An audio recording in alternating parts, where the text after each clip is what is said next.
మేము లింగంపల్లి నుండి వస్తున్నాము. ఇట్లానే సింగూర్ డ్యామ్ చూద్దామని వచ్చాము. I think few months back 100 లోపు ఉండే, ఇప్పుడు ప్రైజెస్ ఆల్రెడీ 160 130 ఎంత కట్ అవుతున్నాయి టోల్ గేట్. ఇది కొంచెం నార్మల్ ప్రజలకి కొంచెం కష్టం అవుతుంది. సో కొంచెం తగ్గించాలని గవర్నమెంట్ కానీ వీళ్ళని కానీ కోరుకుంటున్నాం.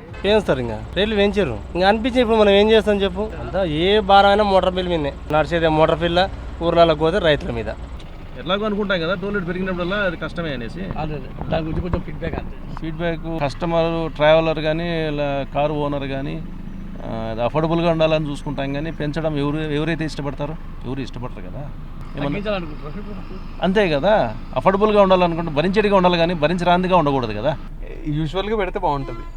వాళ్ళు పెంచుతున్నప్పుడు ఏదైనా ఫెసిలిటీస్ కూడా మీరు పెంచాలి కదా. ఫెసిలిటీస్ సేమ్ ఫెసిలిటీస్ ఉంచి నువ్వు ట్యాక్స్ పెడుతున్నామంటే ఎట్లా? బేసిక్గా మేము డబ్బులు సంపాదించాలన్నా మేము ట్యాక్స్ కట్టి సంపాదించాలి గవర్నమెంట్ దగ్గర. ఇప్పుడు మళ్ళీ వీటికి కూడా ట్యాక్స్ కట్టాలి.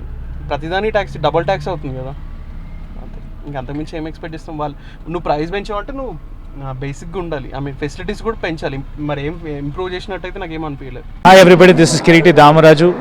Like, share and subscribe to Saira TV. ఓ సైరా.